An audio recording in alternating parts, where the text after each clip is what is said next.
আজ মহান বিজয় দিবস। ৯ মাসের রক্তক্ষয়ী মুক্তিযুদ্ধ শেষে ১৯৭১ সালের এই দিনে চূড়ান্ত বিজয় অর্জিত হয়। দেশমাতৃকার জন্য আত্মদানকারী সেই বীর শহীদদের প্রতি বিনম্র শ্রদ্ধা ও গভীর কৃতজ্ঞতায় স্মরণ করছে পুরো জাতি। দিনের শুরুতে জাতীয় স্মৃতিসৌধে শ্রদ্ধা জানান রাষ্ট্রপতি মোহাম্মদ শাহাবুদ্দিন এবং প্রধান উপদেষ্টা ডক্টর মোহাম্মদ ইউনূস। ফরিদ ভূঁইয়ার ছবিতে হাসান মাহমুদের রিপোর্ট।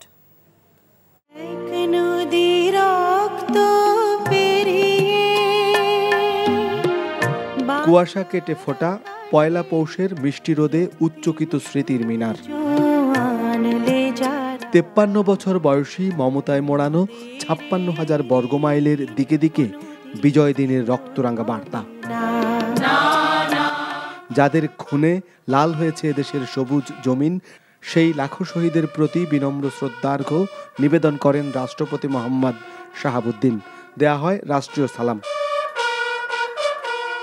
জাতির হৃদয় নিংড়ানো ভালোবাসা আর শ্রদ্ধার পুষ্পস্তবক স্মৃতিসৌধে এগিয়ে দেন প্রধান উপদেষ্টা ডক্টর মোহাম্মদ ইউনূস। সূর্য সন্তানদের প্রতি জানানো হয় রাষ্ট্রীয় সম্মান। শ্রদ্ধা জানান বিদেশি অতিথি পূর্ব তিমুরের রাষ্ট্রপতিও। স্মৃতিসৌধে শ্রদ্ধার কাতারে যুক্ত হন প্রধান বিচারপতি, উপদেষ্টাগণ, যুদ্ধাহত মুক্তিযোদ্ধা পরিবারের সদস্যরা সহ আপামর মানুষ। বৈষম্য মুক্ত দেশ গড়তে ঐক্যের কথা বললেন উপদেষ্টারা।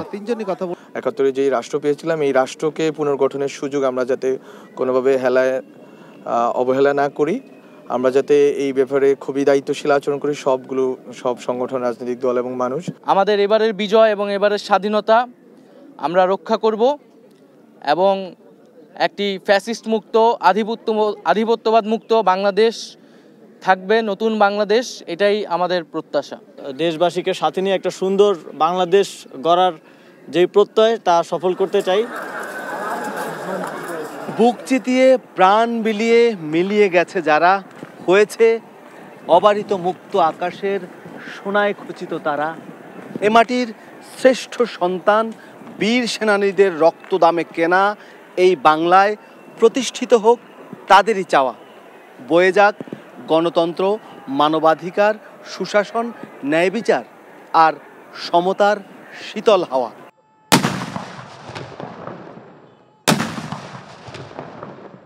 এদিকে সূর্যোদয়ের সাথে সাথে ৩১ বার তোপধ্বনির মাধ্যমে স্বাধীনতা সংগ্রামে আত্মোৎসর্গকারী বীর শহীদদের প্রতি গান স্যালুট প্রদর্শন করা হয় জাতীয় প্যারেড গ্রাউন্ডে। Hasan Mahmud, NTV news, Dhaka. শ্রদ্ধা নিবেদনের সবশেষ খবর জানতে আমরা এখন যাচ্ছি সাভার জাতীয় স্মৃতিসৌধে। সেখানে আছেন আমাদের সহকর্মী নাজিবুর রহমান। নাজিব, সর্বস্তরের মানুষ তো এখন বীর শহীদদের প্রতি শ্রদ্ধা জানাচ্ছে, তো কেমন দেখছেন সেখানকার চিত্র আমাদেরকে জানাবেন।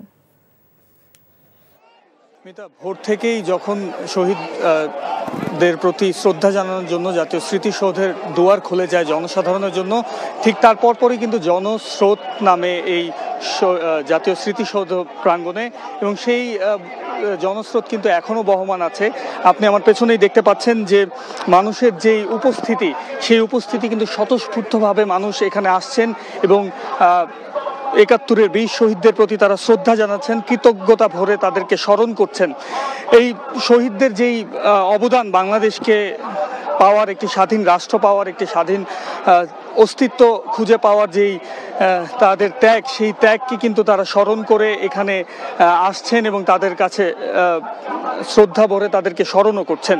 এবং সেই সাথে আপনাদেরকে আরও জানিয়ে রাখি, এখানে বেশ কিছু রাজনৈতিক দলের নেতৃবৃন্দ এসেছেন এবং তারা যেটি আমাদেরকে জানিয়েছেন, গণমাধ্যমের সাথে কথা বলে যেটি বলছেন, যে ২৪-এর গণ অভ্যুত্থানের যেই চেতনা, সেই চেতনা এবং মুক্তিযুদ্ধের চেতনা দুটি সমন্বয়ে একটি বৈষম্যহীন বাংলাদেশ তারা দেখতে চান, এবং যেখানে গণতন্ত্রই হবে মূল কাঠামো এবং গণতন্ত্রের প্রাতিষ্ঠানিক রূপ তারা বারবার চেয়েছেন। এবং দ্রুত যেন অন্তর্বর্তীকালীন সরকার জনগণের হাতে তাদের ক্ষমতা দেয়, সে ব্যাপারেও কিন্তু তারা গুরুত্ব আরোপ করছেন। সেই সাথে তরুণদের সাথে আমরা কথা বলেছি, যেহেতু এই তরুণদের প্রচেষ্টায় কিন্তু আমরা নতুন এক বাংলাদেশ পেয়েছি। তো সেক্ষেত্রে এই বিজয় দিবসের দিনে তরুণদের আধিক্য কিন্তু আমরা দেখেছি, এখানে উপস্থিতিও কিন্তু অনেকটাই বেশি দেখেছি এবার। এবং তারা যেটি বলছেন, তারা যে নতুন বাংলাদেশের সূচনা করে দিয়েছেন, সেই নতুন বাংলাদেশ যেন তাদের জন্য অধিকার নিয়ে আসে। তাদের যেই শোষণ বঞ্চনার ইতিহাস ছিল গেল কয়েক দশকের, সেই কয়েক দশকের ইতিহাস যেন পাল্টে নতুন করে ইতিহাস লেখা হয় বাংলাদেশের, এবং নতুন এই বাংলাদেশে যেন বৈষম্যের কোনো ঠাঁই না হয় সে ব্যাপারে কিন্তু তারা জোর দিয়েছেন। সেই সাথে দুর্নীতিমুক্ত বাংলাদেশ গড়ার ক্ষেত্রেও তারা বারবার জোর দিয়েছেন আমাদের কাছে। এবং আপনাদেরকে যদি আরেকটু বলে রাখি যে বিভিন্ন বয়সী মানুষ এসেছেন এবং শিশুরাও শ্রদ্ধা জানিয়েছেন বীর শহীদদের প্রতি। তাদের চেতনায় নতুন বাংলাদেশ গড়ার ক্ষেত্রে যেই অবদান, সেই অবদান কিন্তু তারা বারবার আমাদেরকে স্মরণ করিয়ে দিয়েছেন। এবং 24-এর গণ অভ্যুত্থান থেকে যে শিক্ষা যে এই জাতি পেয়েছে, সেই শিক্ষা থেকে উদ্বুদ্ধ হয়ে এদেশে স্বৈরতন্ত্র যেন আর কখনো কায়েম না করা যায় সে ব্যাপারে কিন্তু সবাইকে জাতীয় ঐক্যের কথা এবং জাতীয় ঐক্যের কথা স্মরণ করিয়ে দিয়েছেন তরুণরা। এবং তরুণদের হাত ধরে নতুন বাংলাদেশ বিনির্মাণ হবে এমনটাই তারা প্রত্যাশা করছেন। তো সব মিলিয়ে এখনও শ্রদ্ধা নিবেদন কার্যক্রম চলছে, আরও হয়তো কিছুক্ষণ চলবে।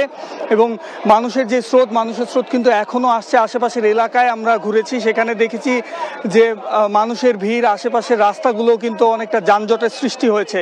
তো এই ছিল আমার কাছে জাতীয় স্মৃতিসৌধ থেকে সর্বশেষ। মিতা, ভালোবাসার প্রথম শর্ত বিশ্বাস, যেটা আমার প্রতি কখনোই তোমার ছিল না। আমি তোমাকে বিয়ে করতে চেয়েছিলাম। চেয়েছিলে আমার ইচ্ছেগুলোকে গলা টিপে হত্যা করার পর।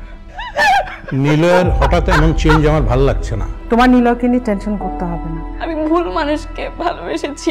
আপনি ডাক্তার? জি। কিসের ডাক্তার আপনি? মেডিসিন, গাইনি, অর্থোপেডিক নাকি সাইকোলজিস্ট?